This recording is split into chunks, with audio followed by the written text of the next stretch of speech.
This is the Doctor, President-elect of the High Council of Time Lords. I am definitely a madman with a box. Anyone for jelly, baby? I'm the Doctor. I'm 904 years old. I'm from the planet Gallifrey in the constellation of Castoporus.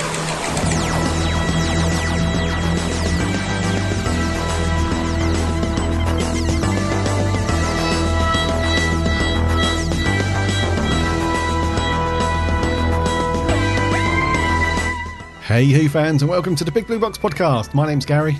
My name's Adam. And this is episode 86. 86.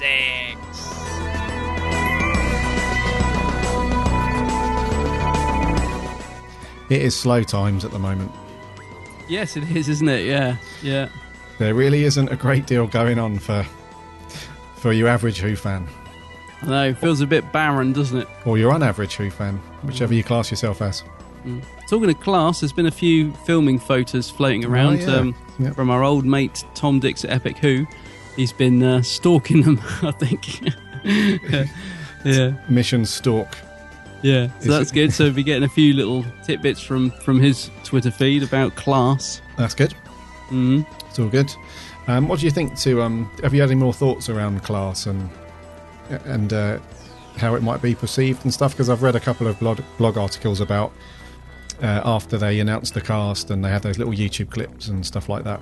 Yeah. But the general consensus that I read was still don't know how to take it, still don't know what to think of it and so on, and I think a lot of people are feeling that way. Yeah, no, that's exactly how I feel. Yeah, not sure. Until I see William Russell walking onto set, I can't get infused. You can't get into it yet. No. What if they shove K9 in there? Oh, well, yeah, that would enthuse me. Yeah. Would he work in class, though? I suppose he was in School Reunion, but... Yeah, he was in Sarah Jane, wasn't he? What's happened to this K9 movie as well? Oh, yeah, that's the... that was the new Hollywood big budget, well, fairly big budget, cool special effects, new shiny K9, wasn't it? Yeah, but I haven't heard anything about it since it was announced. Have you? No. Is it supposed to be coming out this year, or I can't remember when it was? I thought it was next year. I thought it was 2017. Oh, was it next year? Oh, that might be why then. I believe so. But we covered it, didn't we, a few months ago now? Yeah. Quite a while ago. It's been swept under the carpet, under the dog carpet. Yeah, like a naughty dog, puppy. He's been shooed out. Oh, poor old K9. Shooed out the back doors. Talking of K9, did you see that my Funko Pop arrived? I did. Yeah, and do you know what? He's really good. Oh, good. I was worried, wasn't I? I said, will he have a Kano Funko Pop? Will that really work? He's really good. I love him. Excellent. Yeah. Where'd you get him from? Well, I had him on order from Forbidden Planet International, and then Right. I saw that Zavi had got him. But they said add to basket, but then when you actually clicked on the product, it said pre-sale. So I wasn't sure what was going on with it. And because I'd already got it pre-saled with FPI, I thought, no. So anyway, long story short, I cancelled Forbidden Planet International, ordered it from Zavi, and he arrived pretty quick, actually. Nice one. Yes, he was left under the table outside by the postman, but he survived. And yeah, he's really good. I really, really like him. He's I must admit, he was a bit more expensive on Zavi. Because he's really small. He's a bit... I don't know if you've got the BB-8 one, Star Wars. Because he's quite small. Oh, yeah, it's the same isn't it? size. I remember thinking, he's a bit small for the money. Yeah. K9's the same. He's quite small. And he was like $14.99 from Zavi. So I was a little bit... Because he's $10.99 at Forbidden Planet International. Yeah. So I was a little bit like, that's £4 extra. But I kind of just saw postage or whatever. But anyway, yeah, he's really good. I like him a lot. Oh, that's good. Yeah, he looks good next to Sarah Jane and the Tom Baker one, which you've got the Tom, haven't you? I've got the Tom. I haven't got Sarah Jane. Yeah. I'm after the limited edition Tom. You know, he's holding out the Jelly Babies? Yeah. So I'll have to try and track him down. I don't think he's too hard to find, but I'm No. going to try and track him down in the next week or so. I'm trying to think, where have I seen him? They might even have him on Zavi, actually. He's not that hard to find, that one, I don't think. He looks great, though. I was going to pick up a Pop Funko when I was in London last week, but he just didn't look that great to me. You know the Ninth Doctor. Yeah. I don't know. He just doesn't look. Because I had him in my hands. I was like, the Ninth Doctor. This would be cool. No, I think I'll just wait until I find it pretty cheap somewhere. I know exactly what you mean. 'Cause Yeah. I've got him, and he does. He looks boring. Oh, you've got him. You've got him. I've got him. But Yeah. yeah, I know what you mean. When he arrived, I was like, it's the Ninth Doctor.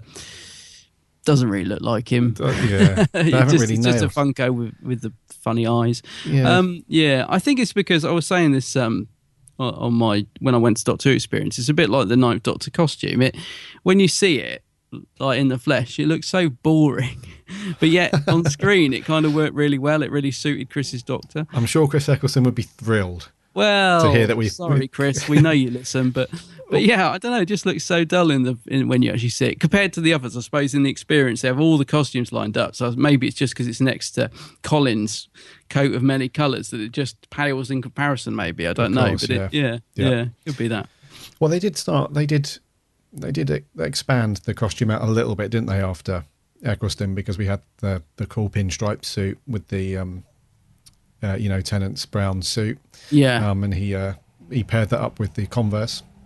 that's true. But Converse I'd say trainers. here's a question for you: which do you prefer, the brown or the blue pinstripe? I prefer the brown. Do you? I knew you would. Just I had a because- feeling you would. Yeah. You prefer the blue, don't you? My favourite is the blue with the red Converse. I love that With the combination. red. Oh, that looks pretty good, actually. Yeah, I'm thinking of what's the one with Martha and the Jadoon. I'm thinking of that story. Although it's not the best story, I just love the whole blue, and I'm pretty sure it's got the red Converse. That was the Something about the first- moon, isn't it? That was the first episode of series 2, wasn't it? 3. I think. 3, sorry.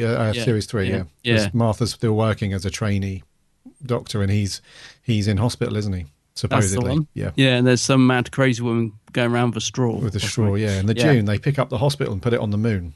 That's it. Yeah, what's I that can't called? remember what it's called. It's not bad, So- that episode. Something about the moon. quite like it. But yeah, so blue and red Converse for me. Oh, Yeah. okay.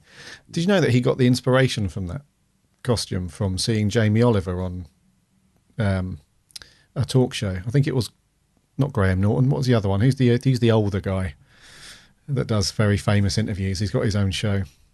Michael Parkinson. Martin Parkinson, yeah. Is it really? Oh, Jamie right. Oliver was in I think it was a baby blue coloured suit with white Converse. No, I'd not heard that. Is Yes. that in Russell's book or something? No, it's I can't remember. I read that ages ago. Oh, right. But yeah, so that was the first time that somebody had rocked the old Converse with a suit, and David Tennant quite liked that apparently. Wow, I never knew that Jamie Oliver had his place in Doctor Who history. There you go. Wow, learn something new every day. That's that's fantastic. Yeah, and you can look. I think you can find it on YouTube. That Parkinson clip with him on it, and it's quite a striking suit. Yes. Well, you've got a brown suit, haven't you? I've seen you in your 10th Doctor cosplay or a photo of you. I did You've got have a sort one. of brown suit. Yeah, I did have one a while ago. I think I got rid of it though, just because I'd had it for so many years, Oh, right. and it was starting to look a bit tatty. So yeah. But I'm still every year I say this as a New Year's resolution for the past 4 or 5 years. I've always said I'm going to save up and get the really good, well-known cosplay suit from. I think the company's called Magnoli Clothiers. Yeah, I know them. Yeah. And they do a really good Tennant suit with a cracking coat that goes with it as well. Yeah. But it's a bit pricey. I think altogether with the shirt and the suit and tie and the coat, I think it's like £900. Ooh. So I always say to myself, I'm going to do it. I'm just going to bite the bullet and do it, and that'll be awesome. But yeah, One my day. money goes on other things basically.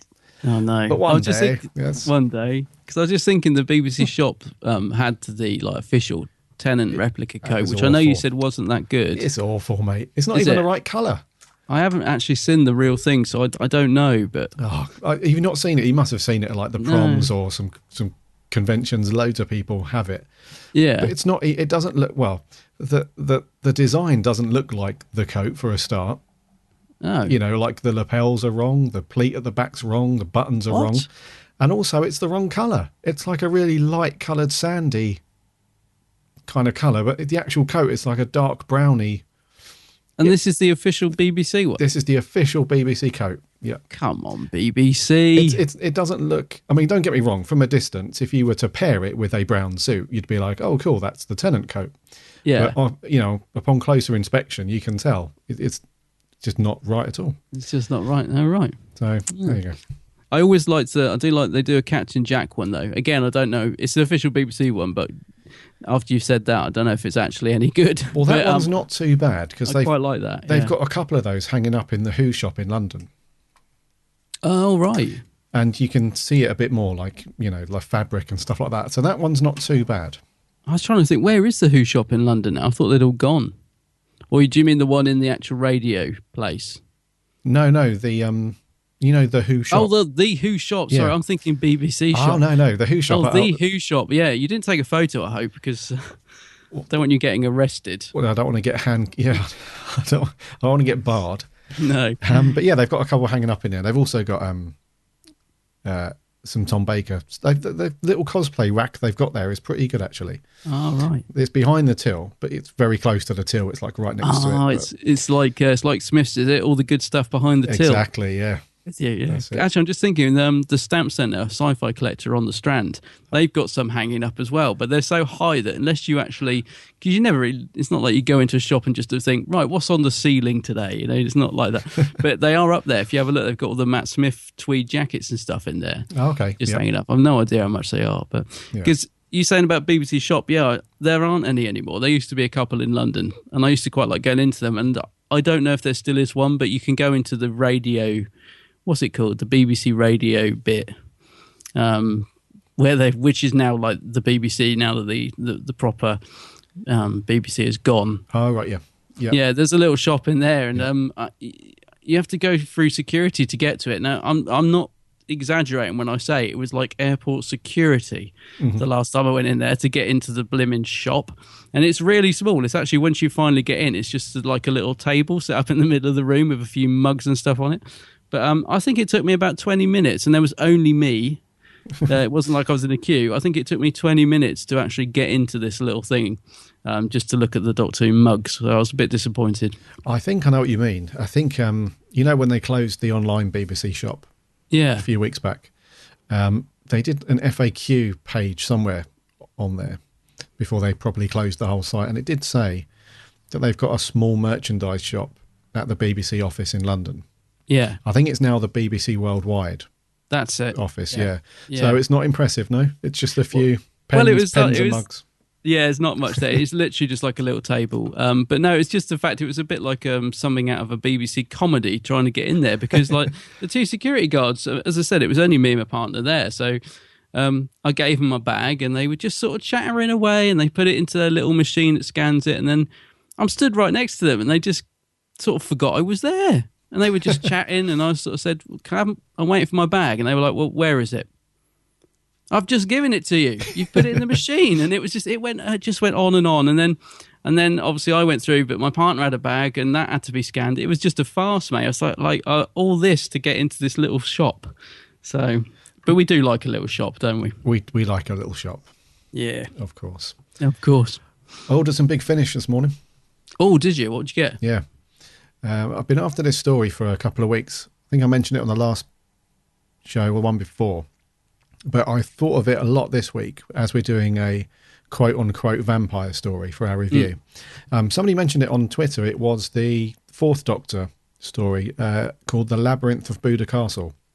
Oh, yeah. And that's the...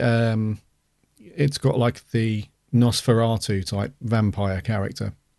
So I've got that. I've downloaded it. I'm going to listen to it later today. Who's the companion in that one? Is that Lala? Romana? Romana, yeah. Ah, right. So that looks pretty good. And I'm also going to dip my toe into these short trips stories. So I've started at the new ones. I haven't gone back too far. So I've got the new ones, the Gardens of the Dead, and Washington Burns. So that's the Fifth Doctor and the Seventh Doctor stories. Actually, I was oohing and umming there because I'm confusing that with the earlier range that they did. So the short stories or something. They did like 40. Those. Yeah. Yeah, they're actually pretty well. They're very, very hit and miss, those ones. I was really quite underwhelmed by them. But yeah, no, these new ones totally different. I think they're pretty good actually. Yeah. The reason why I wanted to see what these are like is, as the name suggests, they're quite short. I think they're only half an hour. Yeah. So that's perfect for like little chunks when you don't want to put on a whole box set like Dark Eyes or Doom Coalition or something like that. You just want something short and sweet before you go out. So I'll let you guys know what they're like next week.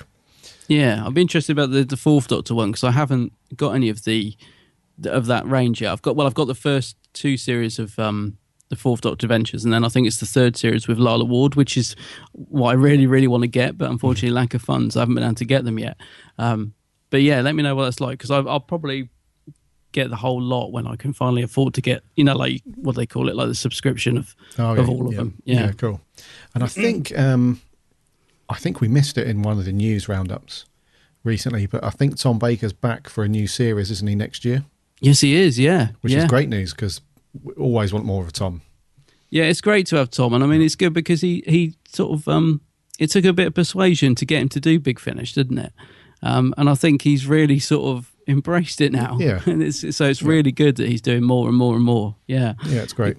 Yeah, he suits Big Finish so well. I know that a lot of people said, "Oh, but his voice has changed a bit." Well, of course it has. He's 80 odd years old. What do you expect? Yeah, yeah. But I still think he's just great as the Doctor on audio. So, can't have enough, really. No, it's all good.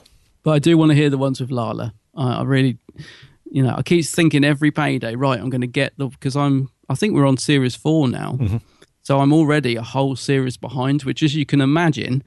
My OCD of not having my collection complete is killing me, and I really want to hear them. I was going to say, it must be that little tapping sound at the back of your mind. Yeah, it's like the master's drum in my head. Exactly. Going round and round. But every payday I'm like, right, I'm going to get that series 3 and then catch up to series 4. But there's always something. I'm sure you're the same. There's always, get to the end of the month and you've got to pay, I don't know, some bill or so. There's always a reason that I haven't managed to get it, but I will do. Yeah. I will eventually get them. But yeah, let me know what it's like. I'm sure it's good. I will do. Sounds good. Sounds like a good story. Was the main reason you went for that one because of the vampire thing? Is that why you chose that? Well, I wanted to pick up a Big Finish because I haven't picked one up in 3 weeks now, I guess.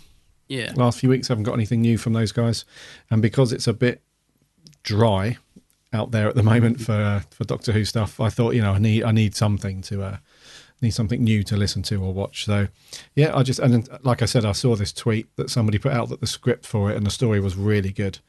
Oh right. And then on top of that, because we were doing a vampire story this week, I thought the stars have aligned. Yes, yeah. So, I was just thinking that, yeah.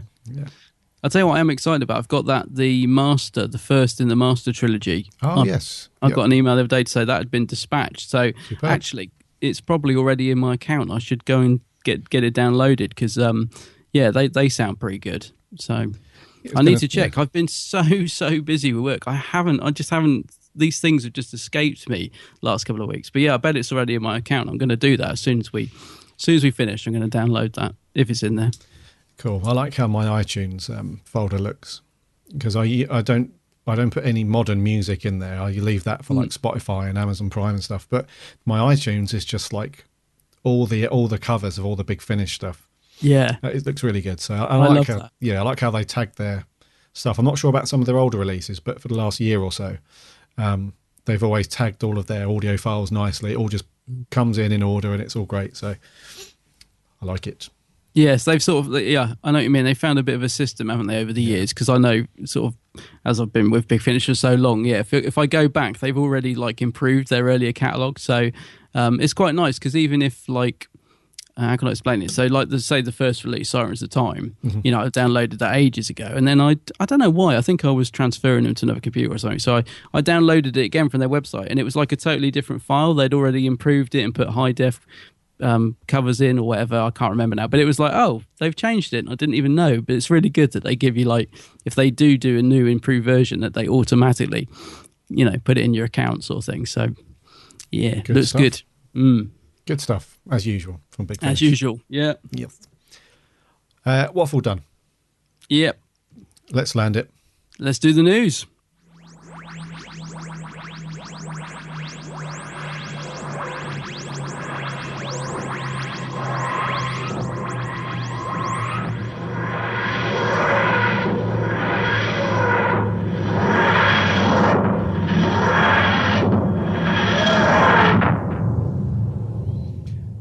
The restoration team. You know those guys? Yes, I do, yeah. Not personally, but yes, I do. Yeah. Those guys that have been quite, very, very important in the classic DVD world. We often say about, what a great job they do with the releases, and with the War Machine springs to mind. How we were talking about how the amazing job they did putting that back together. Oh yeah. So those guys have updated their website after a very long time, isn't it? Yeah. I read on this article that the last update was 2013. I know. Is that correct? Yes, it is. Yeah. Wow. Yeah. Spearhead from Space, the Blu-ray details, but they've shoved a load of info on there recently, and it's all a bunch of essentially the last batch of classic DVDs that were restored and then released. They've now put all those titles on there, so you can have a good read about all the details that went into each restoration and some cool little points. And unfortunately, I can't get the website to work for me. I've been sat here refreshing it all morning, but it's just not updating. Whereas you have. Yes, it's really bizarre this, because I had the same problem this morning. I was quite excited when I saw this that you'd put this on our news feature, because I used to check this website quite often actually. I like this website. It just gives you a little breakdown of what they did and what work went into each story that they brought out, and they sometimes put like comparison photos of before and after. It's just a really nice little website for technical detail. But yeah, I went on this morning all excited thinking, they've updated, and yeah, there was nothing new on there. And then bizarrely, I refreshed it was the same, refreshed it the same. And then bizarrely, it just suddenly seemed to update. There was suddenly like 10 new listings on there. So I don't know why. It could just be the website's taking time to update. But yeah, they are on there. I've got it in front of me right now, so I can see that they've added some new content. And the bit that really, really fascinates me, and we were talking a little bit about this just before we recorded, is the little feature they've put about the Underwater Menace DVD, which, I'm sure you'll remember, took forever to come out. At one point it was completely cancelled, and then there was fan petitions to get it released and blah, blah, blah. Yep. So when it finally did come out, I know a lot of people were disappointed that we didn't get animation for the 2 missing episodes. We got these telesnaps. And on top of that, the telesnaps were of really, really poor quality. They weren't anywhere near what we'd had before with previous releases where they've used telesnaps. There was no motion or anything. Now, the interesting thing in this restoration article is that they offered to do the same standard of telesnaps as used on previous releases for no extra cost. And they were explicitly told by BBC Worldwide, no. In fact, they say, and I'm just going to quote, although we offered to prepare reconstructions to the standard that featured on the Weber Fear for no extra cost, we were firmly told the reconstruction must be exceptionally basic.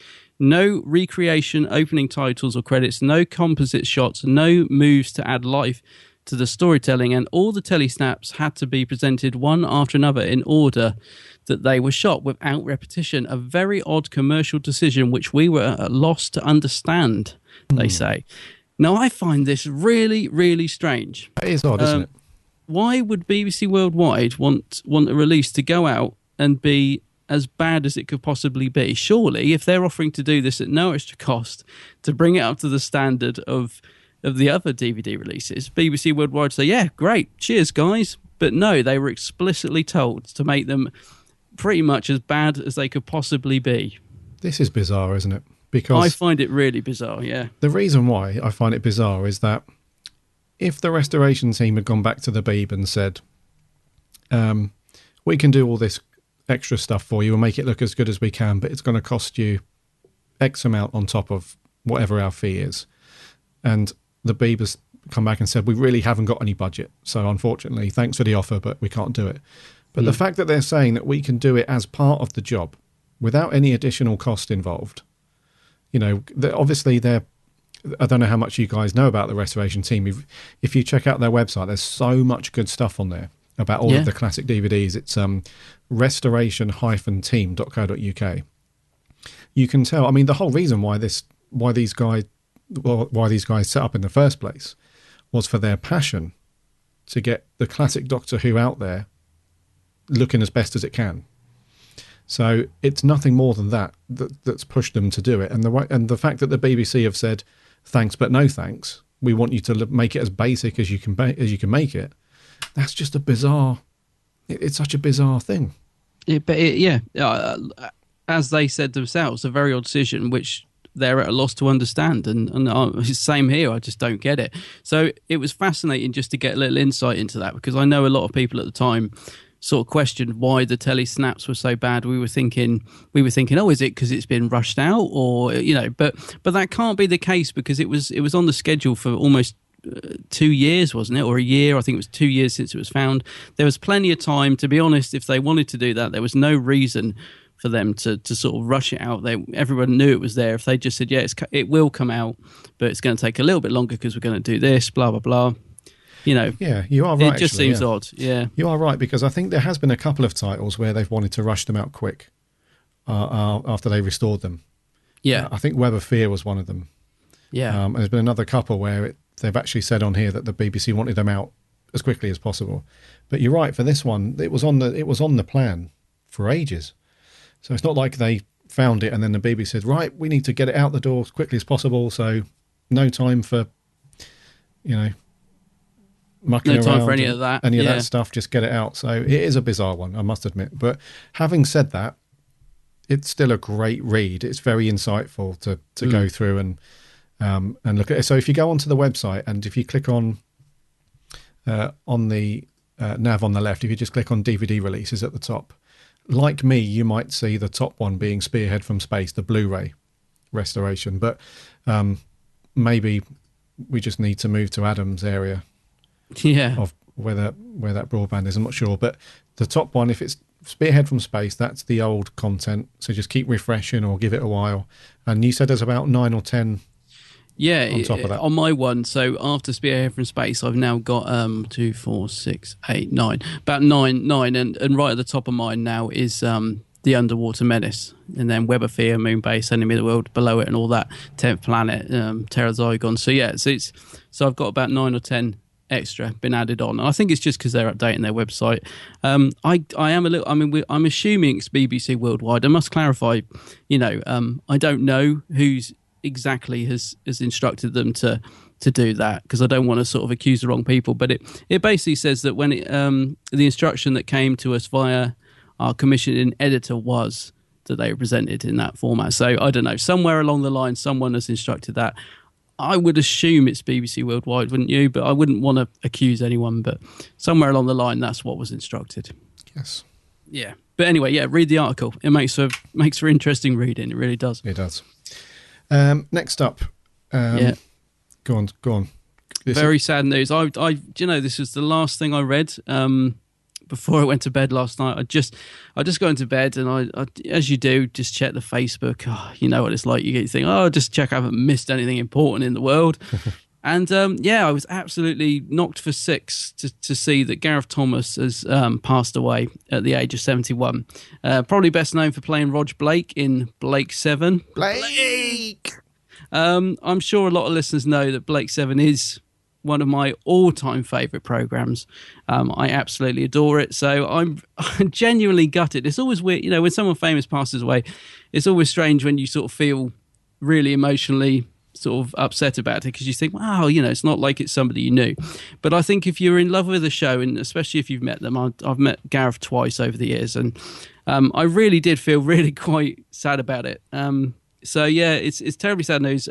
We were lucky enough to meet him. We went to a Phantom signing in Chiswick, October, wasn't it? I'm sure it was October, yeah. And I'm sure you can remember how excited I was when he suddenly got added to the list of people appearing. I was buzzing, wasn't I? I couldn't, because I'd met him before, years and years ago, and it was a real chance meeting. I was at a Collectomania in Milton Keynes. Oh, right, yeah. And Jacqueline Pearce was there doing a sign-in. Gareth wasn't there doing a sign-in, but he just happened to be doing a play up the road and dropped in to say hello to Jacqueline and Paul Darrow, who were there. And he was, so he was just chatting to Jacqueline, and me and my friend who were there, we just, got chatting to him, and he signed some pictures for us, and he was just a really nice guy. So that was a really nice chance meeting. And then I think I said to you when he was added to the Chiswick event how pleased I was, because I wanted to get a picture with him. I was like, I've got his autograph, but, he is a sort of proper hero of mine. I absolutely adore Blake 7. So I was really excited, wasn't I? I was like, I'm actually going to get a picture with Gareth. It's going to be, I just can't believe it. So, yeah, we met him that day. It was a really nice little meeting. He was as friendly as ever. I did say to you at the time, he did look a lot more frail, obviously, than when I last met him. Yeah. There was no doubt about it. But he was still really nice and chatty. He just was a very nice person.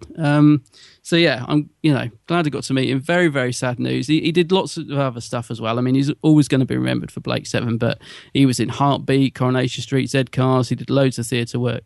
And, of course, he did return. Big Finish have done all the Blake Seven releases, like the Liberator Chronicles and the Blake Seven Adventures. And, so he's come back to, into the role of Blake to do those as well. And they've been really good. As a hardcore Blake Seven fan, I can honestly say Big Finish did a great job with the Blake 7 releases because, when you're a fan of something, you're quite critical, I think. You sometimes think, no, they haven't got the sound effects right, or, the voice of Zen, it's not the same actor, they haven't got it right. But they really did a good job. And the guys, although, again, their voices sound a bit older, they still really clicked as a cast. So, yeah. So very sad news. Gareth Thomas passed away at the age of 71 on Wednesday. Yes, it's sad, and I'm getting a bit sick and tired of announcing deaths this year. This year seems to be the one for. It's been a weird year, isn't it? A lot of great people have just passed away. It's crazy, but he was in Torchwood, wasn't he? Yes, he was. Yeah, gosh, I can't believe I forgot to mention that. Yes, he was in Torchwood as well, playing quite a sinister role, from what I remember. I haven't watched the episode for ages, but Ghost Machine. Yes. That's right. Yeah. So yes, he was also in Torchwood, and I mean, there's lots of connections to Doctor Who. If you're thinking, why are you talking about Blake Seven on a Doctor Who podcast? Blake Seven was written by Terry Nation, who obviously had a big part to play in Doctor Who as well. So yeah, sad news. Very sad news. Yeah. It's nice to see lots of things going around on Twitter as well. I said to you this morning, it's there's a lot of love out there for Gareth, which is great. Yes. And before we move on to merch, just want to mention someone's birthday. Someone you might know. Yeah, who could that be? Not actually. Go on. Peter Capaldi. Yes. Happy birthday today. So when this goes out, it will be yesterday for you guys. Yeah. So the 14th of April is our lovable Doctor's birthday. How many Earth years old is he? How many Earth years old? I don't know exactly. No, I don't know either. I was just trying to find out. I have no idea. Well, it's an interesting one because he doesn't look as old as he is. I actually think he looks. Sorry, Peter, if you're listening, we know you do. I actually think he looks older than he is. I always think. Really? I always think he's got quite. And I mean this in a kind way. I always think he looks quite weathered. Oh, I think I know what you mean. But he's 58. 58. Okay. So he's nearly 60, but I don't think he looks nearly 60 to me. Ah, you creep. You're just hoping he's listening. No, I'm being serious. Well, to me anyway, he looks more like he's in his early 50s, not his late 50s, put it that way. He looks younger when he has his hair short. When he was going all crazy in Series 9 with his hair, he looked a bit older, I think. It's just sometimes, when you get a close-up of him, his eyes look really tired. But that could be the Doctor Who schedule. I was just about to say that's probably because he's been filming every day for like 10 months on the trot sort of thing. But so happy birthday. Happy birthday, Peter. Happy birthday. Yeah, Peter. Right, let's get the Daleks in and let's do some merch. Okay. Merch corner. Merch corner. Merch corner. I don't know whether to be impressed or disgusted. It's a bit rubbish, but it's pretty. It's very pretty. One of your favourite mags is on sale today. Oh, right. Yeah, it's the, those Doctor Who magazine, they do those specials. The ones that no one can ever find in the stores. Yeah, those ones, Yeah. Which is odd because, was it last week's merch where we said that Doctor Who magazine had released the special magazine about the Time Lords? The Time Lords, yeah. And you were saying you couldn't find it in WH Smith or anywhere like that. When I went into WH Smith 2 days later, it was in one of those specials. They do like those. I know, they got a little on the front, and it says, this week's featured magazine, and it was right there, and I was like, that is sod's law for you. Well, they had a whole pile of them. Yeah. Oh, right. Loads of Maybe them. it was just a bit like... The thing is, whenever I've been into Smiths lately, they seem to have massive piles of all the old ones. Like this one with the Weeping Angel on the front and all this. Just like loads of them. And I'm thinking, is it a case of they're thinking, well, we never sold any of the others, so we're not going to stock any more new ones because we've still got all these to shift, because they've literally got like about 20 of those, and then they've got 20 of the one with Peter Capaldi on the front, and there's one with Clara, like this Companions one. All these old ones that they've still got loads and loads of stock of, but they never seem to get the new ones in my area anyway. But I am wondering if it's just because they just think they can't sell them. Possibly. But I did manage to get it. I managed to find the last copy on the shelf after we recorded, I think. I can't remember now. But I did manage to get it, and it was the last I saw it. Just one on the shelf, and I thought, I bet it's all creased. And amazingly, it wasn't. It was a little bit thumbed, but it was fine. I could cope with it. So I did manage to get the Time Lords one. But what's this one then? The special effects. Yeah, so they've rushed another special out. They've rushed another special out about special effects. So this is 6 decades of art and illusion in Doctor Who. And it's out today. So Art and illusion. Art and illusion. Actually, the cover's good. It's a picture of Capaldi crawling along the moon surface from Kill the Moon, isn't it? Yeah. An episode everybody loves. 6 decades of art and illusion. Yeah, and this one is slightly cheaper, I think. $5.99. $5.99, yeah, because I think the Time Lords one was $9.99 or around about that. So yeah, I'll if I can find it, I'll be picking it up. I always do. I always get these things. Yeah. And what about you? You bothered about special effects? 57,000 pages about CGI. You interested in that? I am, because I really like the whole the Doctor Who artwork and visual effects and stuff that go into the show. Whether it be classic or new Doctor Who, I like that stuff. Does this cover the whole? Is this? Oh yeah, 6 decades. Yeah, because I was just thinking we've said before how the effects have definitely not improved over the last sort of couple of series. They seem to have got worse, if anything. Yeah, I'm thinking of that. Whenever we talk about special effects, I just always think back to that. What's the episode where Danny gets run over and Clara gets a phone call. She's trying to ring the Doctor, and there's this terrible shot of the TARDIS on a planet surface. And I just always think how awful that was, and how the standards had just dropped massively. But so maybe there'll be a picture of that lovely planet in there. I really hope there is. Actually, I doubt it. I would imagine they'll gloss over things like that. Probably. But yeah, I'm not expecting amazing things from it. I think it's a slightly smaller affair than what these normal specials are. But for £6, it could be cool. Yeah, worth buying for the cover alone. Of course. Yeah. Talking of reading material, there's some new comics coming out. One of these I think is quite exciting actually. Is the Big Finish. Titans are going to. I know what I'm on about. Titans are going to release some Torchwood comics, which are going to tie in with Big Finish apparently, which is why I find it quite interesting. I like that they're kind of not necessarily going to tie in, but they're going to tie in with the continuity. Yes, they reckon. So that's quite good. So it's almost as if they're working with Big Finish in a sense. These are coming out around July time. The dates of these, I'm sure you know this because you get a lot of the Titan comics. It's bound to change. Yeah. I'm forever getting emails saying the dates changed and whatever. But yeah, these look quite good. Covers look good. Good to have Torchwood in another format because obviously it's carrying on through Big Finish and now comic format. So and Titans are good, aren't they? They're good comics, so they should be they should be pretty decent. And these stories are written by John Barrowman and his sister Carol Barrowman as well. Yes. Oh yeah, I forgot about that. Yeah, which is good. And they brought out a couple of books, haven't they? They've wrote a couple of Torchwood novels. Yeah. It would be nice if they did some signings, wouldn't it? That'd be really good. It would be good, but it is quite cool that Torchwood is now, like you say, in another format.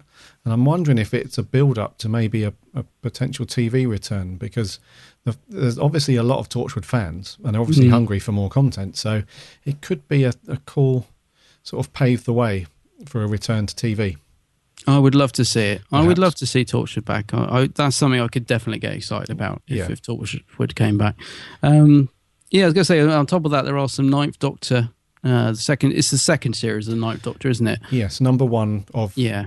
year 2 or season or series 2, whichever you want to call it. This one very much feels like older, new Doctor Who. It feels like very much like series 1, because it's a Rose, Captain Jack adventure, and the humour and some of the banter between the way it's written does feel very much like we're back in 2005. Yeah, it's really good. So I have to say, actually, because I don't think I've said it before, but I have to say a big thank you to Titan Comics, because they send us these previews, they send us these copies for review and so on. And yeah, this one is I'm as you know, I'm a big fan of the Titan comic range of Doctor Who, but this one, it feels like they just sat in a room and watched all of series 1 for a couple of days, and then they went off and wrote the story, because it just the conversations between the characters and the way they say things, and just that typical adventure style from series 1. So it's pretty good, actually.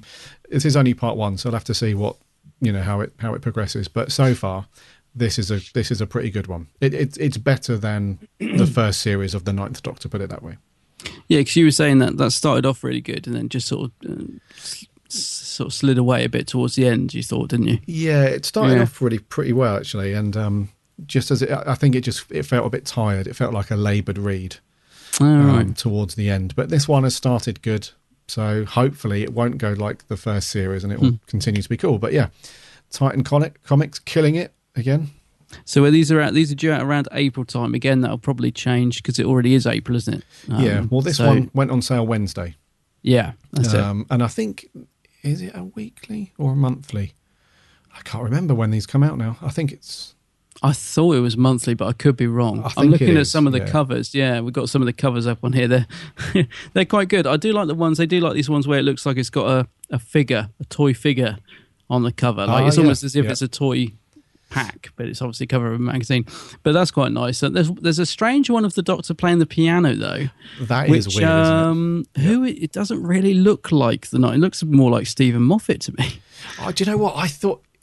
Dude, you read my mind, because when I saw it as a little thumbnail on the website, I thought that was Stephen Moffat. I was like, why is Moffat playing the piano? But I like his little TARDIS cufflinks though. Oh yeah, they look quite nice. Spotted those. Yeah, very nice, very nice. So yeah, I'll be picking some of these up. I always do, just to see what I pick them up and then don't get time to read them. But of course, I will be picking them up, and then I'll just say to you, are they any good? Are they any good? Yeah, but they are good. I haven't had a chance to read them, but are they any good? Yeah. It's interesting they've gone down this route with the toy figure. It looks like on the cover. I really like those. Isn't that copying the Star Wars comics a bit though, Gary? Yeah, I was just about to say, well, the only difference is the Star Wars comics, they went down a photorealistic kind of way. So the artwork is very good. It looks like a photo of the actual figure. This looks a bit more cartoony, but true. I like those covers though. I just like the style. It's very cool. Yeah, I do as well. They did the Fourth Doctor cover like that. It's brilliant. I love that one. Yeah. So there you go. Ninth Doctor comics even. Yeah, and Torchwood coming your way. Remember to check out the Fourth Doctor Titan range as well that came out recently, because that's a really, really good read. Yeah, they are good. Yeah. And I think we're done for news. Okay. So Adam, just make sure, hold on, let me just put the garlic away, close the curtains. What are we doing this week? This week we're off to Venice, because we're reviewing The Vampires of Venice. Rory, we need to talk about your fiancé. I'm sending you somewhere. Together. Ooh, what, like a date? Venice! Venezia! Something happens in there. Something evil. Pale, creepy girls who don't like sunlight. Am I thinking what I think I'm thinking? Vampires! In Venice. This whole thing is mental.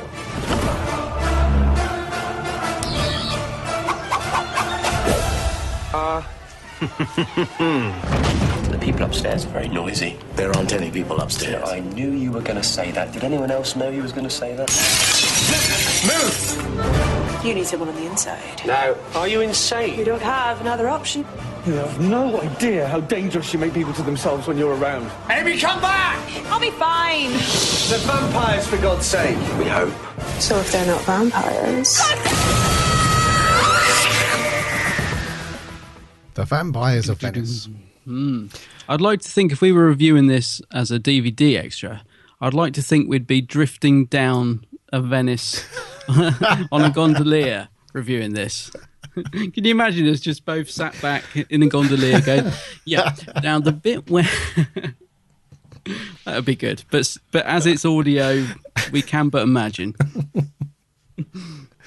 Oh, I could just imagine the camera's just still, and then from under a bridge, there's us with a cocktail and cocktail, Panama and it would hat be, and the gondolier would be sort of leaning slightly down on my side because I'm about twice the weight of you, and I'd also like to think that it then turned into like the James Bond-esque style where I can't think which Bond it is where he's in Venice, where all the films speeded up because they're having a chase. Oh right, yeah. I'd like to think of that as well. So speeded up film action would be good. I'm sure they could do that. They can't, they don't want to.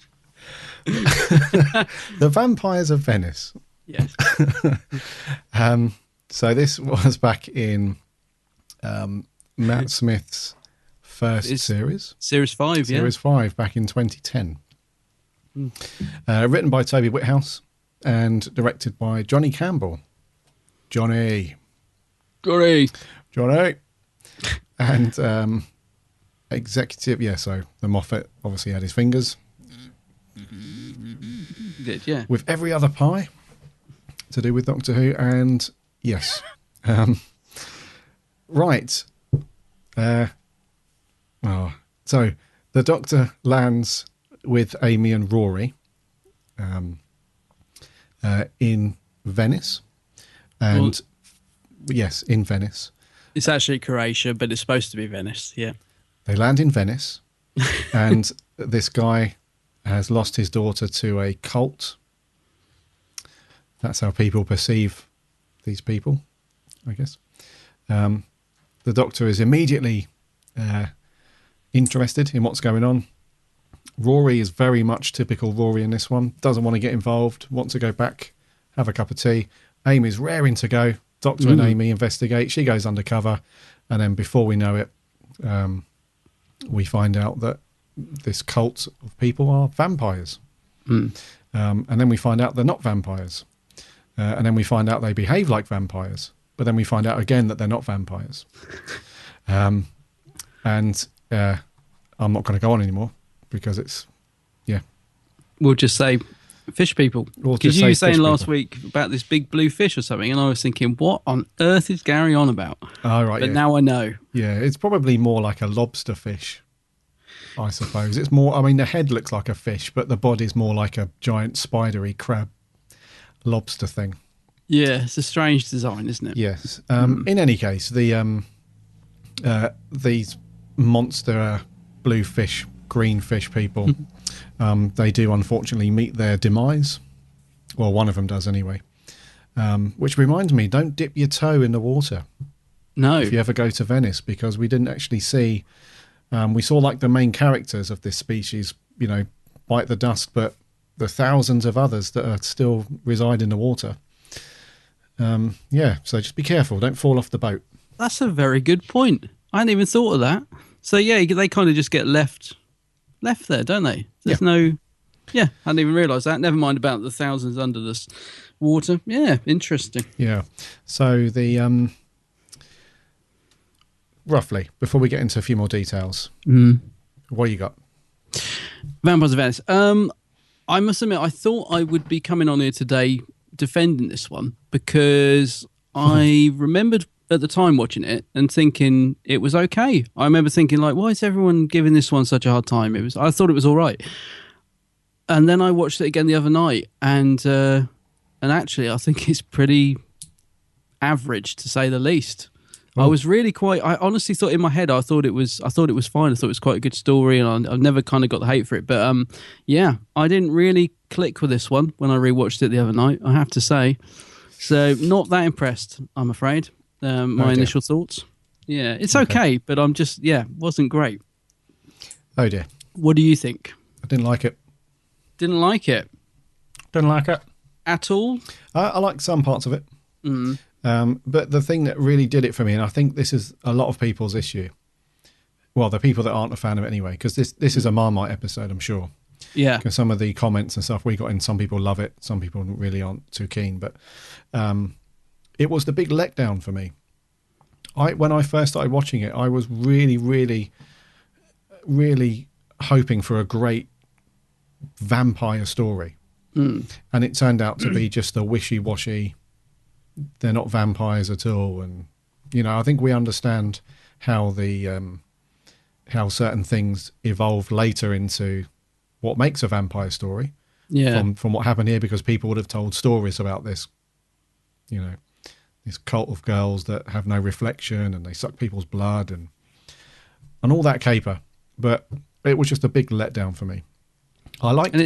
Sorry, go on. I really liked Matt Smith. Yes. I thought he was great in this. Found Amy slightly annoying.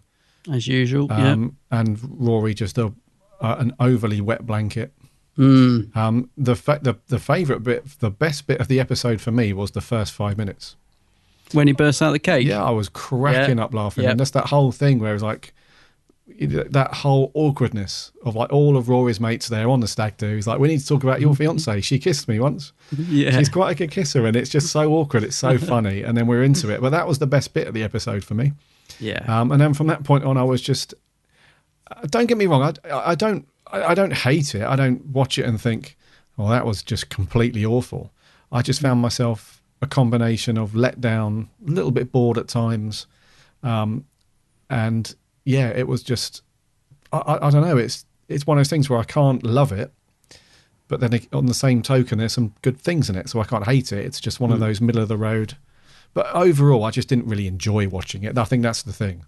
Yeah. I didn't sit thinking, wow, this is, I'm just, really enjoying this story. There was no enjoyment for it. Some interesting little bits and stuff, but yeah, couldn't get into it. Yeah, I must admit, I wasn't sat there thinking, God, this is awful, but I was sat there thinking, God, I'm bored. Yes. I was really bored by it, and I think maybe that's why I might have enjoyed it more the first time I watched it, which is when it aired. I think perhaps because I didn't know what was coming, and I just don't remember thinking it was that bad the first time. I remember thinking, yeah, it's an alright episode, not great, but it was a fun watch. But yeah, watching it again the other night, I was just bored. I was just thinking, there's nothing in this is grabbing me.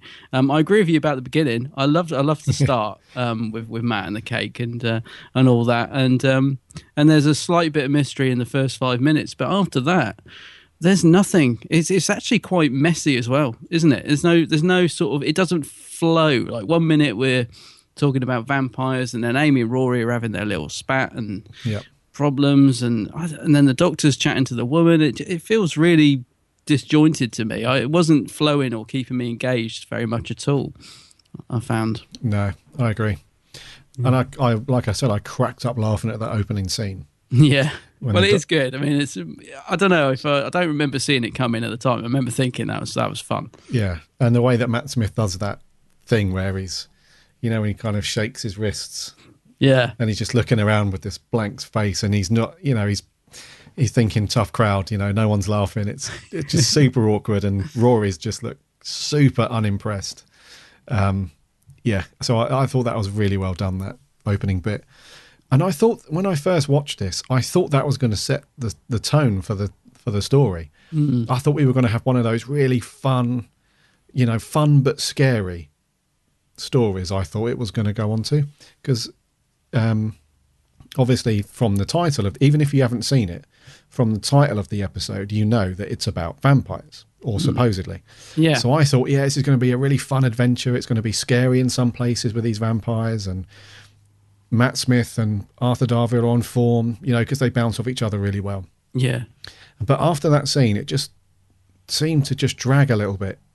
And each scene was, don't get me wrong, it was shot fairly nice. Like visually, it looks very nice. And the Croatian scenery does serve a very good backdrop for Venice. It does. It all looks good, and these nice establishing shots where you see the nice architecture in some places, and the nice, the waterside buildings and all that stuff.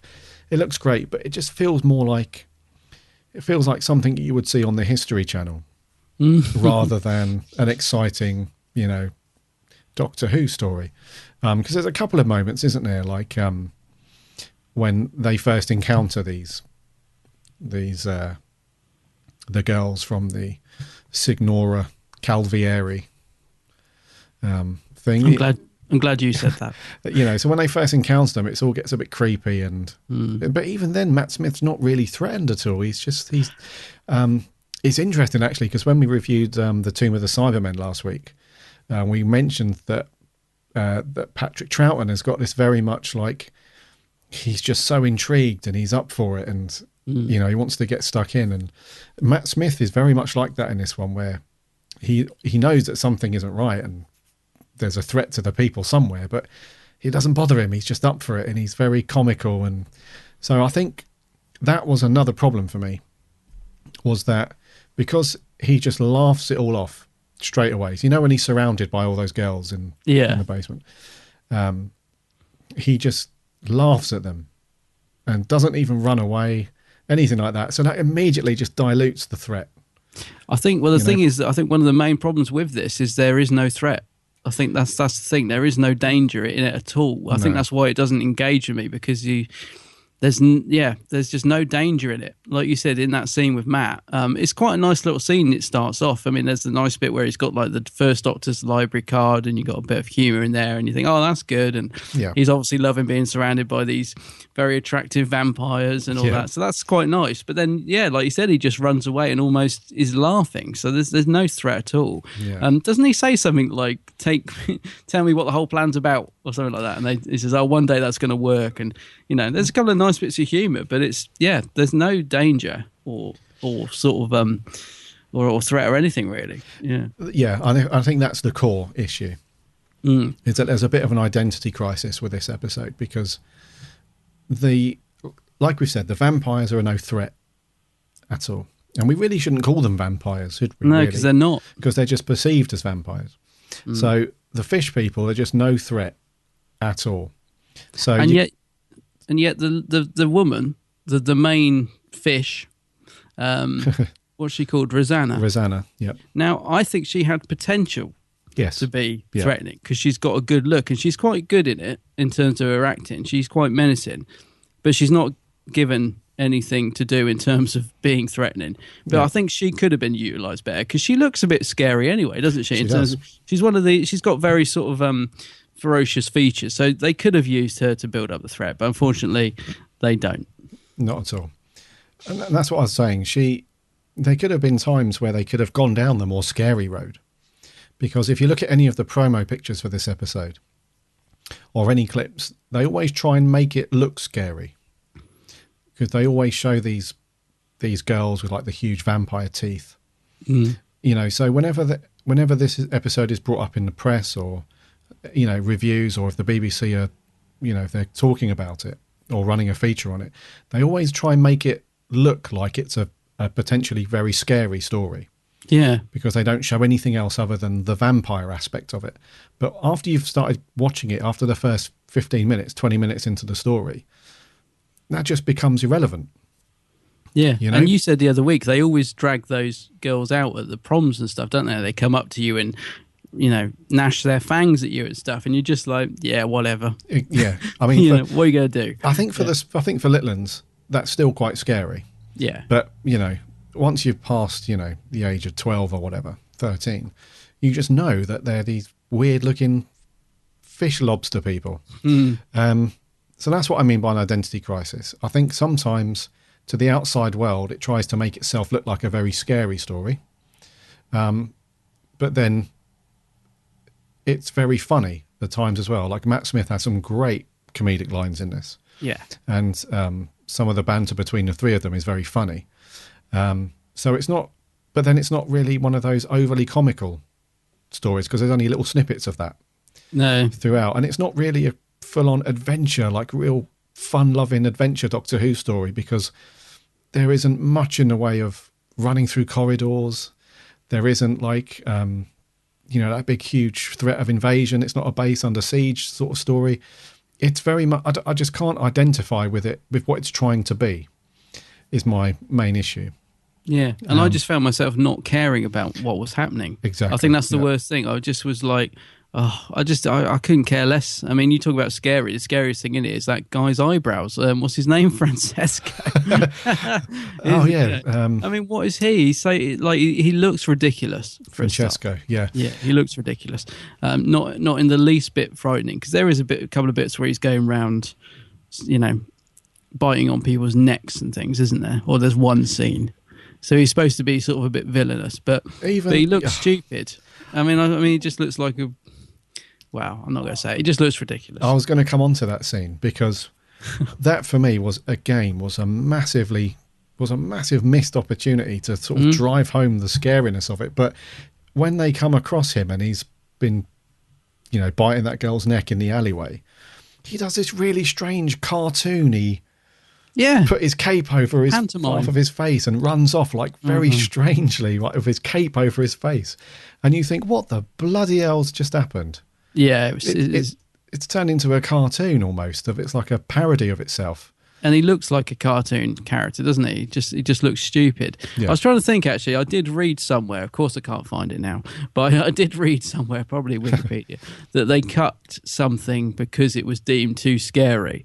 And I was thinking, well, what? Because, really? It's like, I think it might have been something to do with the scene where Amy is captured and they're sort of about to drink her blood or whatever it is they're doing. But I think so. I don't know. But there was a bit that apparently was cut out because it was deemed too scary. But I'm thinking, God, I wish they'd left it in, because it really needed something in this. It did. It needed a bit of a shock factor scene. Yeah, definitely. Or something, just something to wake me up. I was literally falling asleep. Yeah.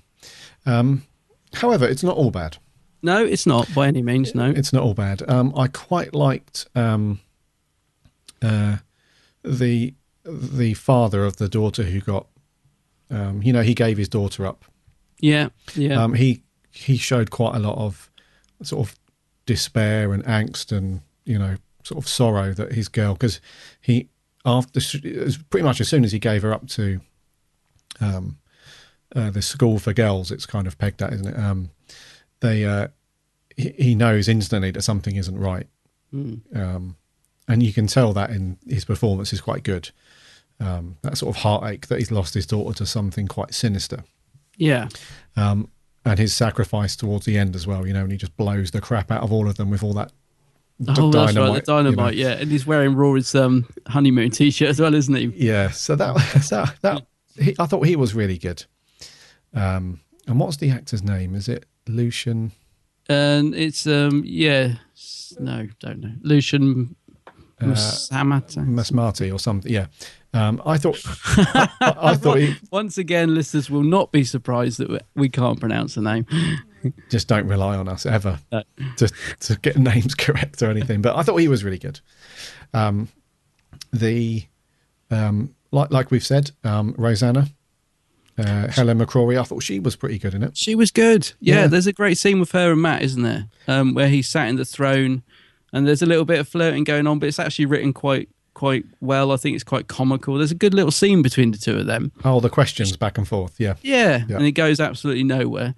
But that's a nice little scene in itself, and she is good. I actually think she doesn't overplay it like Francesco guy. What's his name? Alex Price. She doesn't overplay it or do the cape thing or any of that nonsense. I think she plays it pretty straight, and she's good. She's all right. I think she's quite good in it for what she does. Yeah, she was good. Yeah, I like the setting. Yes, even if it looks very Croatia. good. Yep. Yeah, it looks nice and stylish. I wrote that. I put stylish but not engaging. But it does look good, and it does work well for Venice. Because where's this set? 1580. Yeah. It's set. So yeah, it's a good location. I think it's the same one they used. Didn't they film Vincent and the Doctor there as well? So presumably they did. They kind of did the two close together or whatever. But it works really nicely actually. Yeah, and it's interesting that they chose. Because the whole reason why they're there is because the Doctor wanted to send Amy and Rory on a romantic sort of weekend, I suppose. Yeah. And it's interesting that that's the time period that he chose to send them there, because there's nothing there. At this point in Venice's history, there's there's a school for girls run by the vampire fish people, and then a load of bread. all we see, littered throughout the streets is just baskets of bread everywhere. Yeah. So, but nonetheless, it looks great, and I think you can absolutely tell the production values went up from series, the specials with Tennant. Yeah. And as soon as we kick in with the new Moffat era, you can tell that the production, they had more budget for like better cameras and all that stuff, because visually it looks because even though the specials were filmed in HD and they look great, this one just seems to have a very clean, cinematic look to it, the Matt Smith era.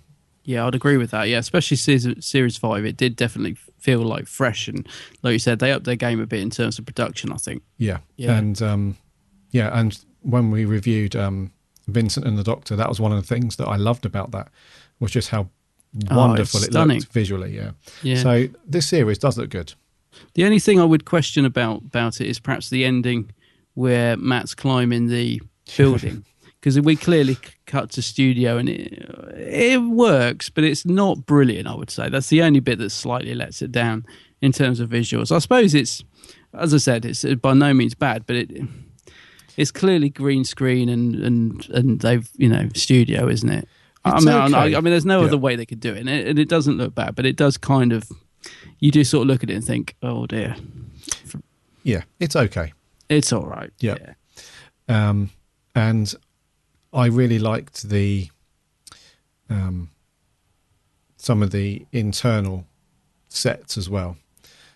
So when they go into, like the real massive hall where Rosanna sits, where her throne is and stuff. Yeah. And I like the creepy kind of dungeony place underneath where these girls are kept and so on. That had like an almost sort of Hammer horror kind of feel to it, very stone-walled, old school corridors and all that stuff. So all that, there are some good bits in it. I do like it. What did you think to the cast of all, just the random girls that played these vampires? What did you think? Because they don't really say much, do they? But they have a very visual, distinct look. Visually, I think they're quite nice. I don't think the teeth are great, I have to be honest. I just keep thinking, you can buy those plastic teeth that you put in. Like sometimes you get them in a Christmas cracker. But yeah, they're good. They don't really overdo it or whatever. But yeah, I think visually they work quite well for what they needed to do, which isn't a great deal. Like when they do, when they're in the sort of group with Amy, and she's in a bit of danger and that, you sort of think, bit sort of Curse of Fenric like with them all coming down, on all that. So yeah, they're fine, not too bad. Actually, in terms of sort of pseudo vampire stories, this one or the Curse of Fenric? Oh, Curse of Fenric by a mile. Yeah. Yeah, I love Curse of Fenric. Good shout. Yeah. I'd watch this over Curse of Fenric any day. Yeah, good sorry, what am I on about? I'd watch Curse of Fenric over this any day. Yeah. Yeah, cool. And what did you think to the fact that we never actually see what's in the water? Do we just assume that they all look like, when we see Rosanna in her natural form, do we just assume that they all look like that, just smaller versions, or because there are some times in not just Doctor Who, but any films or TV shows where it's quite cool to not see something. It sort of lets your mind fill in those blanks and sort of create your own monster, if you like. What do you reckon that we didn't actually see anything that was under the water, just like a bubble machine? Yeah, it's sometimes quite nice when stuff's left to your imagination, but I don't think it really works in this. I think we were meant to see them. It was a budget thing, wasn't it? That the reason we don't see them. I think it would have helped push the story, add a bit to the story if we had seen them, because we only get glimpses of them in their natural form. Yeah. And although the effect is not great, I do like the design of them. I think they're interesting as a design. Like you said, this fish, spiky, whatever it is. But we don't get to see very much of that. And again, down to budget. But I think it would have helped. I think we should have seen what was down there. I'm not sure what it was meant to be. Again, I read something on Wiki, I think, that some of they got planned, but they couldn't do because of the budget. And I think actually this whole story was a very sort of rushed job from what I understand. I think Toby Whithouse had a totally different idea and then Moffat turned around to him and said, no, that's too similar to something else, and kind of threw him some ideas, and he came up with this. So yeah, it's a bit. It does feel a bit half-hearted, this story, to me. I mean, the thing that I absolutely that I don't like about it is the fact that it is once again another story about a race that comes to Earth and plans to turn everyone into them. And because the thing I really don't like about this story is that if it's such an unoriginal concept. Yep. It's like, race comes down to Earth. They're going to transform all humans into their kind because they want to take over. And I think Toby Whithouse, I would expect better from him. And I know that he had to sort of put this together fairly quickly because he had a different idea in mind and all that. And Stephen Moffat said it was too similar to something he'd already done. So, yeah, that's the thing when I got to the end of the story, I just thought, God, that's just so boring. It's been done so many times. Mm-hmm. No, I totally agree, mate. Yeah. And it does feel like a script or a story that's been tampered with. Absolutely. And I can only put it down to the Moth, unfortunately. What, getting his grubby fingers in the pie? Yeah, his fingers are in the pie. You can kind of appreciate that in a way because as the executive producer or showrunner or script editor, whichever you want to call him, it's his job, isn't it, to make sure that each episode conforms to the continuity throughout the series, and also just to make sure it's the best that it can be. But there are times when I feel like he should have just backed away a little bit, because there are certain, especially in series 5 and 6, where it was like quite not risky because it was a done thing that Doctor Who was going to be on our screens, but because it was a brand new Doctor and a new start to the show, that maybe he just kept hold of the reins slightly too tight. And I get did. Yeah. And I get the feeling, not just with this, but with some other episodes, where if he just stepped back a little bit and just didn't interfere so much, the stories could have been, different to what we see today, potentially better. Because I think the original concept Whithouse had for this eventually became the God Complex, I think. Yes, that's right. So so it would have been I don't know what he was originally planning or how close that came to being the God Complex, but yeah, obviously that was sort of vetoed at the time, and this is what he came up with as a replacement. Mm-hmm. So yeah, maybe it was just the fact that he wasn't given much time to come up with something new. I don't know. Yeah, it's not bad. It's not a terrible script, really. It's just hindered by sort of poor execution, I would say. Yeah, and like you said earlier, there's some nice moments in it. Coming back to the actor you were talking about earlier, whose name we couldn't pronounce, I do love the scene where they're sat around the table. So you've got the Doctor, Rory and Amy, and they're all telling each other to shush, and then they keep covering each other's mouths until they get to him, and there's and then Rory does it. There's some lovely little moments in it like that. And like I said about the first Doctor's library card popping up, and I do love the interaction between Matt and Arthur Darvill. I think they work really well together. Yes. Yep. Amy in series 5 is just, she's a bit too cocky for me. I do like Rory. He is annoying in this. But again, it's saved because of the interaction with Matt. But he does get a bit, annoying, I think, when him and Amy are just going on. The bit that should have been funny that isn't is the bit at the end where they have Rory has the fight and it turns into a broom fight or something. Oh yeah, yep. Now I don't know if it's down to the direction or what, but that just falls as flat as a pancake. It does that whole ending. Yeah, I was thinking, I was just sat there groaning, going, "Oh, what is going on?" But it should have been funny. I can imagine on script that sounded quite good. That he picks up a broom and all that going on. It probably was quite good on the page, but it doesn't work for some reason. Yeah, it's not the best. Yeah, no, it's a bit silly. Yeah, and I know this has been used to death throughout all of Matt's era, but I'm still a huge fan of the Murray Gold music that he wrote for the Doctor. It's called I Am the Doctor. They use it in everything to do with Matt Smith, and I appreciate that, but I still love it. It still adds to a cool atmosphere. It was in the clip you played earlier, wasn't it? Do you know what's great about that bit of music is if you haven't heard it for a while, it is still a brilliant. I mean, just hearing it in the clip there, I was going bobbing my head. Dun, dun, dun, dun, dun, dun. It's a great piece of music. Yeah. It's just that, unfortunately, it just got overused big time. But if you haven't listened to it for a while, and you put it on, it's just brilliant. I'd still love that bit of music. Yeah, you know, and it suits Matt's Doctor down to the ground. It's brilliant. It's awesome, isn't it? I love it. And I'm glad you've mentioned Murray Gold, though, mate, because one of the notes I made was I actually didn't notice any of the music in this, which is bizarre. Yeah. I got to the end and I was thinking, I just didn't even notice it. Was there any music in it? I really didn't notice any, apart from that bit, the dun dun dun. There's no sort of standout music in this. No, it's very soft. Weird. Yeah, it's very well. I think the brief that Murray Gold would have gotten, which is the same brief, very roughly, that Toby Whithouse would have got, was that he had to develop a bold romantic episode. That's like the line that he would have got from the Moth or whoever.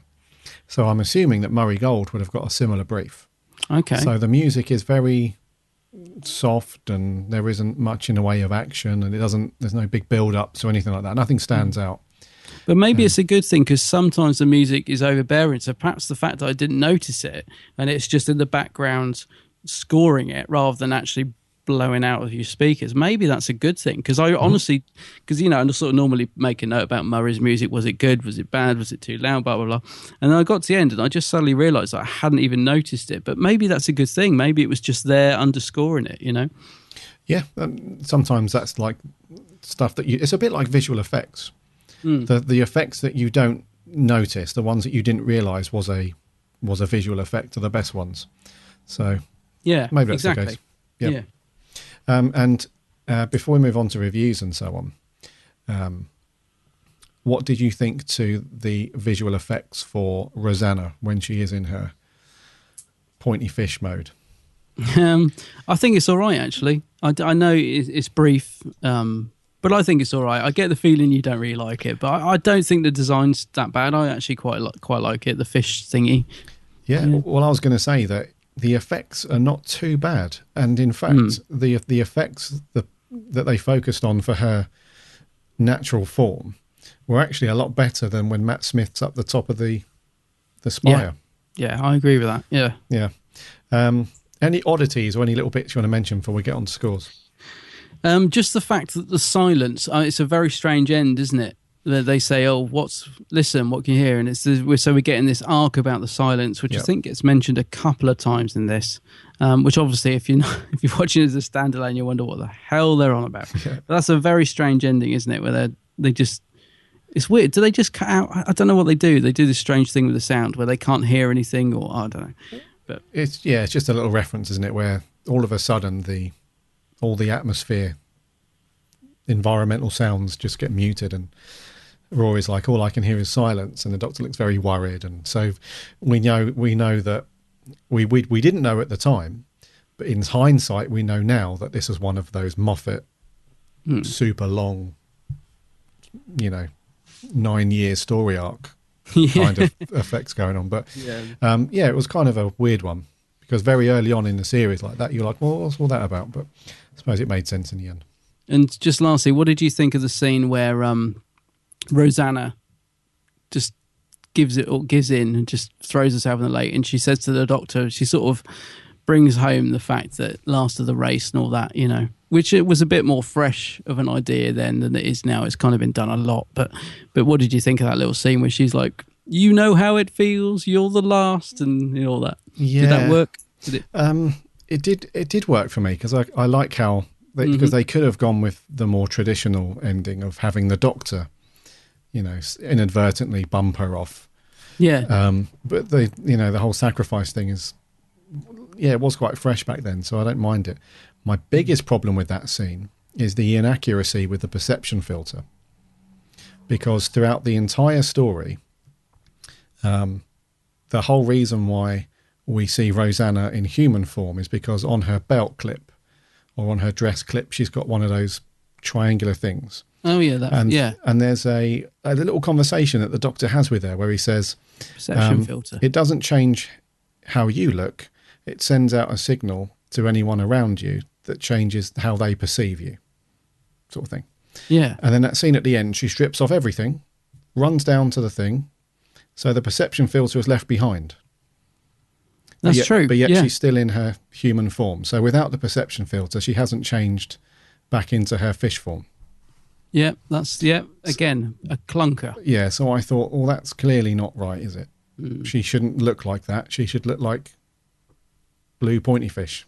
Yeah, very true. I hadn't thought about it, but you're absolutely right. So that's two things at the end that were wrong. So there's that, and also the fact that the Doctor just swans off and leaves all the aliens under the sea to presumably destroy Venice at some point. So that's two things that are wrong with it. Yeah, I was thinking about it afterwards. Do all the little brothers and sisters of Francesco, do they just perish because they, or do they survive and we have to be careful in Venice still?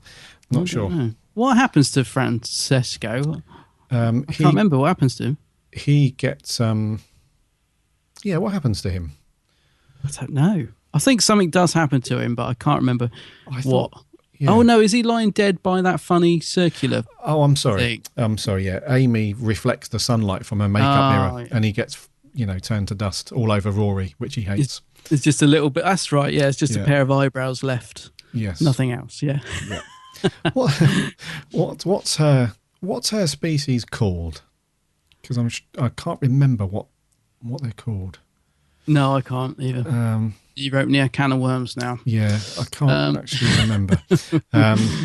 Anyway, did you like the little First Doctor library card? Yes, I love that little bit. Yeah, Nice love little that little touch. touch. Nice little touch. To be honest, the bits with Matt, because we didn't talk about Matt much, so I think we should just quickly say he is good in this. I think Matt's really good in this. It's his first series. I really, really like him in it. I just love Matt as the Doctor. I think he does the humour and the action and everything great. So, yeah, love Matt in this. Yeah, really good. And in looking back on it now, you wouldn't think it was his first series because he's really into it and no problems. And it's not his fault that the writing sort of diluted the threat a lot and all that stuff. But that's just his performance. It was fantastic. Yeah, as usual, he brings the story up to better than it is, I think. Yeah. Yeah. So, scores. Whose turn is it first? I think it's me. Okay. I think. I'm going to give this a 5. A 5. Okay. Yep. A bit of a damp squid for me, this one. I'm giving it a 6.5, which may be a bit high, actually. It really wasn't great, but that's what I wrote, so I'll stick with it. 6.5. You're going to stick with your guns. I always feel like, it's funny when we talk through it and stuff, sometimes I change my mind, but I always feel I should stick with what I wrote at the time. But yeah, I wasn't overly impressed with it. Yeah. But Okay. it's I suppose it's an easy enough watch. If I wasn't watching it to review, maybe I'd just sit there and think, yeah, it's all right. But yeah, it's not great. It's not great. What did our listeners think then? What did our fabulous listeners think? I'm trying to find my phone to read out the comments. Here we go. Yeah. Let's do. We had our good friend George Garrity on Twitter, who likes to send us his thoughts over 4 or 5 tweets, which is cool. yeah. He says, I do like this one. I think the villains are quite good, even if their fishy form is bad. The comedy between Rory, Amy and the Doctor is great, even if Amy has to play a damsel in distress role. She's all right in this. Rory has great moments like his rant at the Doctor or his sword fight. Matt was brilliant too. Played his contrasting goofiness and dark side well. Supporting cast, all pretty sound. It even made me a bit emotional when the villain died. Very good episode, 7.5. Thank you, George. Thanks, George. Let's do an audio clip before we go to Facebook. This is our good friend Loopy Loo. Hey, I love this episode. 16th century Venice, vampires / alien fish things, and excellent fun Rory scenes. I mean, what more do you want, really? Also, I kind of fancy Alex Price, who plays Francesco. Seriously, when Adam said last week he couldn't really remember this one, I was like, what? Not even the Doctor popping out of a cake? The only bit I don't get is why, at the end, she didn't just remove the perception filter and return to her natural form. I suppose then we wouldn't have had her death and a clean end to that race. But anyway, I think I'll give it a 7 out of 10. 7. Cheers, Lou. Nice one, Lou. On Facebook, Finn Walsh says, the only way to describe this story is meh. I didn't find it interesting, but I liked the premise and thought Matt was pretty enjoyable too. A pretty enjoyable watch. I'll be nice and give it a 7 out of 10. Okay, another 7. 7. Lewis Palmer. I actually really like this story. It's a cool concept and it's executed quite well. Matt Smith has some nice, serious moments and gives a great performance. The ending is really eerie, if a bit forced. Overall, it's amazing. Overall, it's not amazing, but it's pretty good. 7 out of 10. Yeah, another 7. Another 7. 7. Jeff Waddle. C. I don't know why this gets a bad rap. I still hold season 5 as my favourite by far of the new stuff, and while this episode is not one of the best of the season, it's still a lot better than most of what's come lately.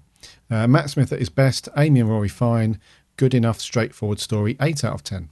8 out of 10. Wow, I'm surprised Jeff went so high on that, actually, but yeah, all good. Cheers, Jeff. Let's do an audio review. This is Joe Sweeney. Hello, Gary and Adam. Hope you guys are well. Right, The Vampires of Venice. Now, that's an easy one. It is a good episode, but it's not the strongest one out of Series 5. The concept of it is okay. The storyline is good. It does have some nice locations and sets. Matt Smith's performance was perfect, but I'll say that this is the episode where I got fully used to him being a doctor since after Tennant left. Karen and Arthur's performance was okay, but Amy was annoying when she didn't show any emotions whatsoever on how Roy was feeling, since after he found out that she ran off with the doctor just one night before the wedding. And I can understand how Rory's feeling.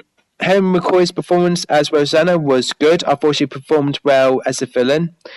The Vampire Girls was freaky, but I was disappointed that they weren't all real vampires, so they were fish from space. It does have some good moments and a little bit bad moments. The good moment was when the Doctor encountered the Vampire Girls and he showed them the picture, the library card, and had a picture of the first Doctor on it. I thought that was really good. However, a good episode, but not perfect. So I'm giving a score of 6.5 out of 10. Hope you enjoyed the podcast, guys. Ta-ta for now. Nice one. Cheers, Joe. Thanks, Joe. Same score as me. Excellent. Some similar scores. Carrying on Facebook, George Coppen says, quite a good episode with good bits and bad bits. Don't really like the fact that they aren't actually vampires and the Francesco is annoying. But I do like Guido and I didn't want to see him die. Overall, an average episode in my eyes, 6 out of 10. Yeah. Adrienne Porter says, yes, you're both pronouncing my name right. Yay! We got one.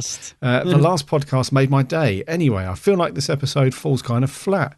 The problem all comes down to the script, as it lacked any real threat. It's a shame, really, because I've always liked Toby Whithouse's work. Matt was great. His performance alone made this episode worth a second watch. I'll give it a 5 out of 10. Okay. Sammy Satine says, so there are vampires who aren't vampires, but fish people in Venice in 1580. I should have just said that, shouldn't I, at the beginning? Yeah. Interesting concept, but kind of disappointed they turned out not to be vampires. I like Rosanna, Mrs. Malfoy for the Harry Potter fans. Such a shame she decided to die at the end. I felt she wasn't an outright baddie in the end. Poor Rory. Felt a bit sorry for Rory. I just think Amy could treat him better. Yeah. It's one of my biggest issues with Amy and how much she just takes Rory for granted. Matt was good, not his best work, but not his worst. 7 out of 10. Another 7. And I was going to mention when we were talking earlier, when I said, what did you think to not actually seeing all of the things in the water? Yeah.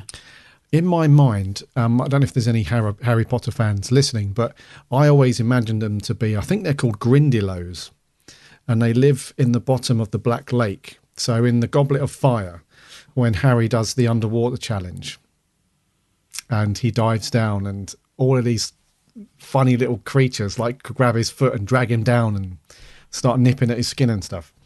That's how I imagine them to look. Right, yeah. That makes sense. I like that idea. For Harry Potter fans. Yeah. Anyway, back on Facebook, Danny Brown says, on rewatch, this was much better than I expected it to be, although not amazing and not terrible. The ending is slightly rushed. Matt Smith gives a good performance and the rest of the cast are okay. 6 out of 10. Okay. And lastly on Facebook, Callum MacArthur, short and sweet. Great story, 8 out of 10. Ah.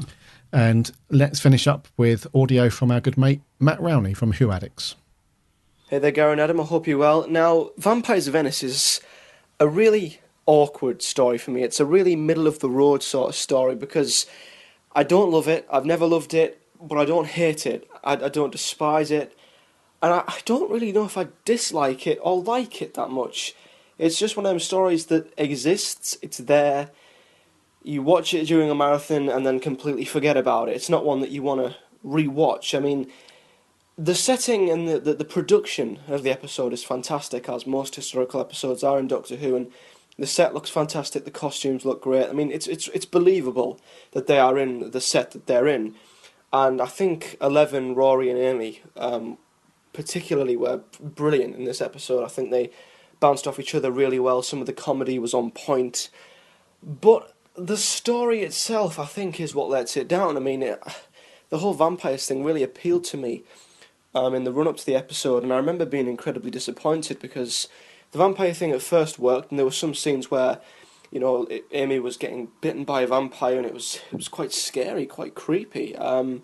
But the revelation that they were weird fish creatures was the kicker for me. It was a big anticlimax, and the episode just kind of diminished as it went on. So yeah, for me, Vampires of Venice is an episode that I find hard to describe. I don't love it, I don't hate it, I don't like it, I don't loathe it.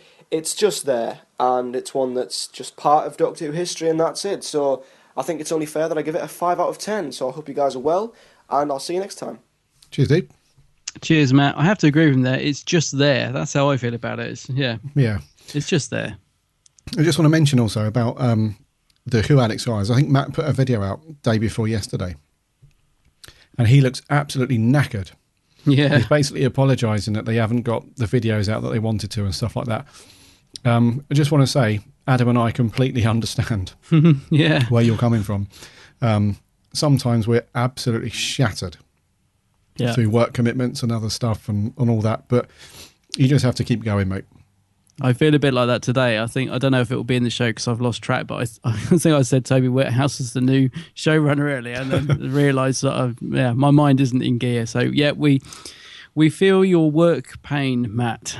We really do. We know where you're coming from. You look knackered, mate, but just keep going. It's all good. Anything on the Geek's Handbag page? Just the one comment this week from the fabulous Fraser Lockley, and he says, I really enjoyed this story, particular highlights are the basement scene and the hilarious cake appearance and the one-on-one between the Doctor and Helen McCrory character. This exchange is one of my all-time favourite elements of the Matt Smith era, if not Doctor Who itself. So yeah, I think he means the scene I was on about earlier, does he? It's just the two of them, I think. I think so. Yeah. He says, I'm a Time Lord, you're a big fish, think of the children. Yeah, see, there are some lovely lines in it like that. Yeah. So I agree with you. I also feel Matt perfectly embodies the Doctor in this episode, brilliantly balancing the ancient and childlike character, and the interplay between him, Amy and Rory just crackles with humour and warmth. Yeah, so I agree. The scenes between the three of them, especially the Doctor and Rory, I think really, really nice. Yeah. Thanks, Fraser. Cheers, Fraser. Rightio, next week. I can't wait for next week. I have been looking forward to doing this story for ages. Next week's going to be a very interesting one because just the fact of this particular Doctor's performance and around his time is just very it's a very interesting watch, put it that way. So Adam, my good fellow, what are we going to do next week? Next week, Gary, it will be the 6th Doctor classic, The Twin Dilemma. The Twin Dilemma. Collins first. And like I said, I've been wanting to do this one for a long time. I think it's a very interesting story to review. So I'm looking forward to that next week. I must admit, I think I've watched...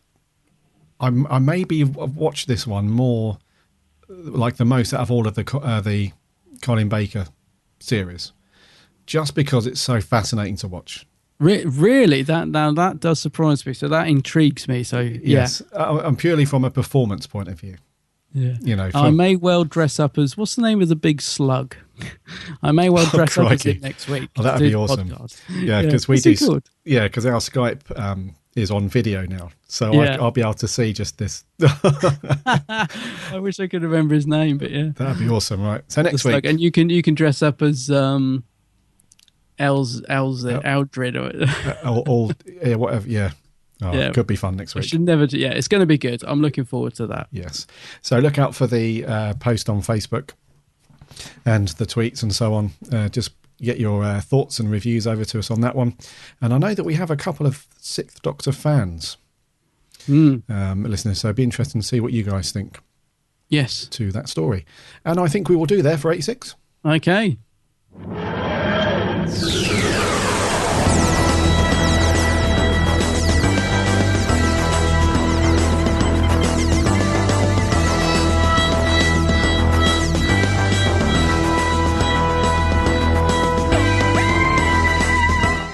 Thank you so much for sticking with us. And we had, even though news is dry and thin on the ground at the moment, with the exception of the sad passing of Gareth Thomas, there are some cool stuff to get your teeth into. Because if you listen to our survival guide last week, one of the points was to get into the Titan comics. And so now's a very good time to get into those.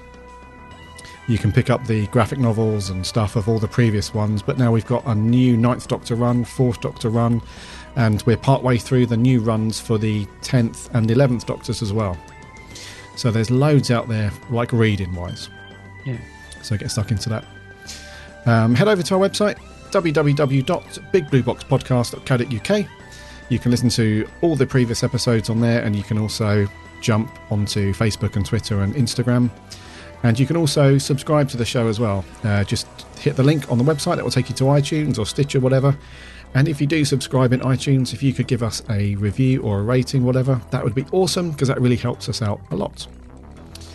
Remember to check out Adam's channel, The Geek's Handbag. The Geek's Handbag. You might like my next video, because you like the X-Files, don't you? Love it.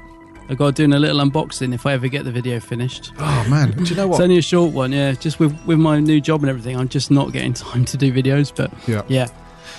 When I was in FP, just very quickly last week, I was gutted that they didn't have because you know the Pop Funkos for the X-Files, they've got Skalder and Mully. And an alien. I couldn't find the alien. Oh, no. I was gutted, because that's what I wanted. Oh, I've seen him, but not sure where. I was hunting down the alien, but couldn't find it. Well, that'll be next. And then after that, and it's filmed, just not edited, I finally filmed my review of that silver screen TARDIS box set thingy. Yes. Now, how long have I had that in the pipeline? About 10 years. I was going to say, that's nearly a year. I know, but it'll be hopefully it'll be worth the wait, because I've done a nice little video of a review of that thing. Oh, so nice finally. one. Cool. Just need to do a few little edits, but yeah. So where can they find you online? Oh, everywhere. I'm an internet whore. Omnipresent. So if you do a search on predominantly YouTube, but also Facebook, you'll find Adam's channel, The Geek's Handbag. Next week, the Twin Dilemma. Give us your thoughts on that. Look forward to that one. Until then, my name's Gary. My name's Adam. And remember, Lonty!